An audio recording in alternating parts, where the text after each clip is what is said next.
கண்டிப்பா பார்த்துட்டு தான் இருக்கோம். நெறைய இடத்துல பார்த்துருக்கோம். ரயில்வே ஸ்டேஷன் மொதற்கொண்டு நெறைய இடத்துல வந்துட்டு ஒரு டிக்கெட் எடுக்கல அப்டின்னாலுமே வந்துட்டு நாங்க சைட்ல அமௌண்ட் குடுத்துட்டு போயிருவோம் அப்டின்ற மாரிலாம் போறாங்க. ஆனா இப்ப அப்டிலாம் முடியல. அதுவே நான் ரயில்வே ஸ்டேஷன்ல நெறைய இடத்துல பார்த்துருக்கேன். பத்திர ஆஃபீஸ்லலாம் இப்போ ரொம்ப பயப்படுறாங்க. கரெக்ட்டான ப்ரூஃப் இருந்தா மட்டுமே தான் பத்திரம் போட முடியும் அப்டின்ற மாரி சொல்றாங்க. அது மாற்றம்ன்றது நெறைய இடத்துல இருக்கு ஸ்டேஷன்ல. கவர்மெண்ட் டிபார்ட்மெண்ட் ஃபுல்லாவே மாற்றம் நெறையாவே இருக்கு. வாங்க முடியாது. அவர் சொன்ன மாரி தான் விஜய் ஃபேன்ஸ் கண்டிப்பா அத வந்துட்டு ப்ரௌடா சொல்லுவோம் நாங்க. எந்த இடத்துலயுமே லஞ்சம் குடுக்க மாட்டோம், குடுக்க முடியாது அப்படின்னு சொல்லிட்டு. லஞ்சம் நீங்க கண்கூட பார்க்கும்போது ஒளிஞ்சிருக்குன்னு நினைக்கிறீங்களா? நெறையாவே ஒளிஞ்சிருக்கு, நெறையா ஒளிஞ்சிருக்கு. எங்கேயாச்சும் செம்ம டைப்பு. தளபதி வந்ததுலேருந்து ரேஷன் கார்டுக்கு இவனாகவே கேட்டாங்க. ரேஷன் கார்டு இப்போ லஞ்சமே இல்லாமல் வாங்கியிருக்கோம். செம்ம ஆட்சி. இந்த சும்மா சொல்லவே கூடாது. என் தலைவனா நல்லா ஆச்சுன்னா இந்த காமராஜுக்கு அடுத்து டிவி காசு தான் செம்ம இது. ஆனால் எல்லாரும் என்ன சொல்கிறாங்க, வந்துட்டு ஒன்றுமே பண்ணல, 50 நாளாச்சு 60 நாளாச்சு ஒன்றுமே பண்ண மாட்டேங்காரு அப்படின்னு கேள்வி. அவள் தானே கேட்டிருக்காப்புல, 6 வருஷம் டைம் கொடுங்கன்னு கேட்டிருக்காப்புல. இன்னுமே பண்ணுவாப்புல. இன்னுமே எல்லாத்தையும் காசு கூட போடுவாப்புல. இன்னுமே போடுவாப்புல. தனுஷ் வந்திருக்காரு, விஜய்க்கு ஒரு போட்டியாக இருப்பாராண்ணா? அது தெரியல, ஆனால் விஜய் தான். விஜய் தான். நன்றி. ஓகேண்ணா. பிடிச்சிருக்கு சார், பிடிச்சிருக்கு. நல்லா இருக்குதுங்களா? நல்லா இருக்கு. நீங்கள் எந்த ஊருக்கா? நாங்கள் மதுரை மாவட்டம், விருதுநகர் மாவட்டம், அத்தராய்ப்பு. சரி சரி. அங்கெல்லாம் வந்து விஜய் கட்சிகள் ஆதரவு இருக்குதாக்கா? இருக்காங்க, கார்த்திக் எம்எல்ஏ இருக்காங்க. சரிக்கா. இப்போ வந்து இந்த தனுஷ் வராது, விஜய் மாதிரி வர முடியுமாக்கா? தனுஷை பற்றி தெரியாது. படம் பார்த்துருக்கோம், ஆனால் தெரியாது.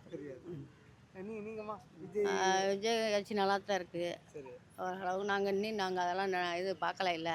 இனிமே அவர் விஜய் ஆட்சி உங்களுக்கு பிடிச்சிருக்கா? பிடிச்சிருக்கு. நன்றி. சூப்பரா இருக்கு ப்ரோ. நீங்கள் என்னவா இருக்கிறீங்க? என்ன படிக்கிறீங்களா? லாஸ்ட் ஸ்டூடெண்ட்டா இருக்கேன். என்ரோல் பண்ண போறேன். சரி.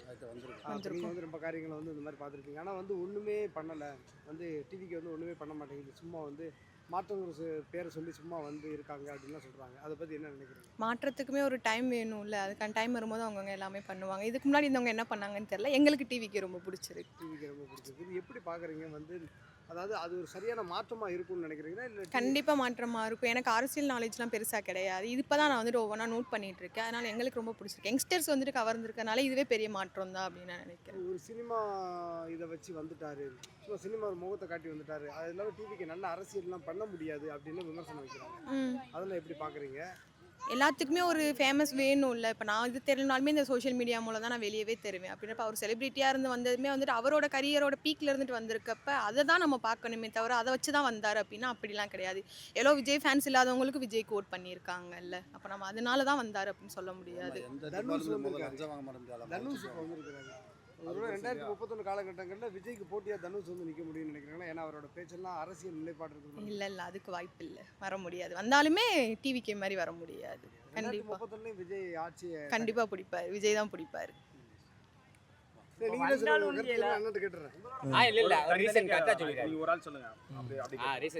அது பார்த்தீங்கன்னா அதாவது எங்களோட மேட்ரு சொல்கிறோம் சரிங்களா. டிவிக்கு ஆட்சி வந்தால் வந்து மக்களுக்கும் தொழிலாளர்களுக்கும் வந்து பார்த்திங்கன்னா ஒரு நல்ல எதிர்காலம் கிடைக்கும் அப்படின்னு சொல்லி வாக்களிச்சிருக்கோம். அந்த வாக்களித்தது வந்து பார்த்திங்கன்னா இன்றைக்கி வந்து ஒரு பொய்யா போயிடும் அப்படின்ற ஒரு சூழ்நிலை தான் இப்போ நடந்துகிட்ருக்கு. கிட்டத்தட்ட பல நாள் போராட்டம், உண்ணாவிரத போராட்டம், அதெல்லாம் வந்து இப்போ நாங்கள் அனௌன்ஸ் பண்ணி இப்போ வந்து ரிட்டன் வந்து அதுக்கு விடையே தெரியாத அமைச்சரை பார்த்து, முதலமைச்சரை மட்டும் பார்க்க விடலை, அமைச்சர் எல்லாத்தையும் பார்த்துட்டோம், சேர்மேனை பார்த்துட்டோம், எல்லாருமே பார்த்துட்டோம். அதுக்கு விடையே தெரியாத ரிட்டன் நாங்கள் ஊருக்கு கிளம்பி போயிட்டுருக்கோம், சேலத்துலேருந்து வந்து. அதனால் நம்பி வாக்களித்து ஆட்சிக்கு ஏன் இவங்களை நாங்கள் கொண்டு வந்து வச்சோம் அப்படின்ற ஒரு சூழ்நிலை தான் இங்கே இருக்குது. அதுதான் உண்மை. இப்போ வந்து நீங்கள் வந்து திமுக ஆட்சியில் வந்து பெர்மனெண்ட்டாக இருந்தீங்களா? இல்லை, திமுக ஆட்சியில் இதே நிலைமை தான். அவங்களும் வந்து அவங்களும் ஏமாற்றிட்டாங்க. அதாவது தேர்தல் வாக்குறுதியே கொடுத்து ஏமாற்றிட்டாங்க. புதுசாக இவங்க வந்து எங்கள் கூட போராடினாங்க. நாங்கள் வந்தால் இப்பயே உங்களுக்கு பண்ணி வாங்கி தரோம், இல்லை அப்படின்னா வந்தோடனே நாங்கள் கண்டிப்பாக போட்டுரும் அப்படின்னாங்க. இப்போ வந்து கேட்டால் அவங்களெல்லாம் போட முடியாது, நாங்களாம் வந்து தேர்வு வச்சு தான் எடுப்பண்ட்டாங்க. டிஎன்பிசி மூலியமாக தான் எடுப்பண்ட்டாங்க. மிகப்பெரிய ஏமாற்றம் தொழிலாளிகளுக்கு எல்லாத்துக்கும். அதனால் வந்து இந்த ஆட்சியை நீங்கள் ஆதரிக்கிறீங்க அப்படின்னா இவங்க இப்போ கையில் எடுத்துருக்கிற இந்த மாதிரி ஒரு முடிவுகள் வந்து பார்த்துட்டிங்கன்னா தொழிலாளர் மத்தியில் பெரிய ஏமாற்றம். அதனால் ஏன் இந்த ஆட்சியை மறுபடியும் கொண்டு வந்து நம்ம உட்கார வச்சு அப்படின்னு நம்ம ஒரு மிகப்பெரிய ஏமாற்றத்தில் தான் இருக்கிறோம். வந்து எனக்கு ஒரு எங்கள் தொழிலாளிகளுக்கு வந்து ஒரு உதவி நடக்கணும் அப்படின்னு பார்த்துட்டிங்கன்னா இது முதல்வர் கவனத்துக்கு போச்சுன்னா ரொம்ப நல்லாயிருக்கும். அவர் கவனத்துக்கு எடுத்துகிட்டே போக மாட்டேங்கிறாங்க. இது வந்து பார்த்திங்கன்னா சேர்மேன் அதுக்கப்புறம் இந்த மின்சாரத்துறை அமைச்சரோட நின்றுது. அவர்களுக்குள்ள கேட்கும்போது பதிலே வந்து என்ன பார்த்தீங்கன்னா எங்களால் வந்து எதுவும் பண்ண முடியல அப்படின்றது தான் நிற்கிறாங்க. கேட்டால் கேள்வி கேட்டால் பதிலே அவங்கக்கிட்ட கிடையாது. இது வந்து முதல்வர் கவனத்துக்கு போச்சு. அவர் இதை பற்றி பரிசீலனை பண்ணி எங்களை பற்றி தெரிஞ்சுக்கிட்டாவே ஆட்டோமேட்டிக்காக வந்து கண்டிப்பாக இந்த ஒப்பந்த தொழிலாளர்களுக்கு வந்து ஒரு நல்ல வாழ்க்கை எதிர்காலம் கொடுப்பார் அப்படின்றது எங்களுக்கு தெரியும். அதனால தான் எங்ககிட்ட வந்து எங்களை வந்து சிஎம் கிட்ட போக விட மாட்டேங்கிறாங்க. கிட்டத்தட்ட 50 நாளுக்கு மேலே அவர் எல்லா வகையிலையும் வந்து நாங்கள் அப்பாயின்மெண்ட் போட்டோம். எங்களுக்கு அது கிடைக்கவே இல்லை, பார்க்க விடவே மாட்டேங்கிறாங்க. இன்னைக்கு வரைக்குமே செக்ரட்டரியேட்டில் போய் வெயிட் பண்ணிவிட்டு ரிட்டன் ஊருக்கு தான் போகிறோம். பார்க்கறதுக்கான வாய்ப்புகள் கிடைக்கும். பர்மிஷன் அனுமதியே கொடுக்கல. ஏமாற்றம்.